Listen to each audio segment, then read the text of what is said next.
எந்த காலத்திலும் எந்த கட்சிக்கும் அதிமுக அடிமை கிடையாது என அதிமுக பொதுச் செயலாளர் எடப்பாடி கே பழனிசாமி குறிப்பிட்டார். நெல்லை மாவட்டம் அம்பாசமுத்திரம் பூக்கடை பஜார் பகுதியில் எழுச்சி உரையாற்றிய அவர் மக்கள் விரோத திமுக அரசை கடுமையாக விமர்சித்தார். பாரதிய ஜனதா கட்சியோட கூட்டணி வச்சா தப்புங்கிறார். எடப்பாடி பழனிசாமி அதிமுகவை அடமானம் வச்சுட்டாங்கிறாரு.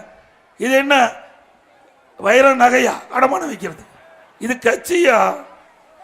எந்த காலத்துக்கு அதிமுக எந்த கட்சிக்கு அடிமை கிடையாது.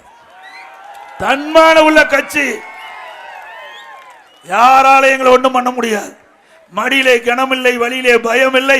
எதற்கும் அதிமுக அஞ்சியதே கிடையாது, சரித்திரமே கிடையாது. அது அம்மா காலத்திலும் சரி, தலைவர் காலத்திலும் சரி, இன்றைக்கும் சரி, அப்படித்தான் இருக்கிறோம். என் மீது கூட வழக்கு போட்டு பார்த்தார் ஸ்டாலின், மிரட்டி பார்த்தார். இந்தியாவிலேயே என் மீது வழக்கு போட்டு அதே கட்சி திமுக கட்சி சேர்ந்த பொறுப்பாளரே நீதிமன்றத்தில் வாபஸ் வாங்கினார். நான் நடத்துறேன், நீதிமன்றத்தில் நான் நடத்துறேன், நான் நிரபராதி நிரூபினேன். இப்பொழுது நீதிமன்றத்திலே நிரபராதி என்று நிரூபித்து உங்கள் வந்து நிற்கிறேன்.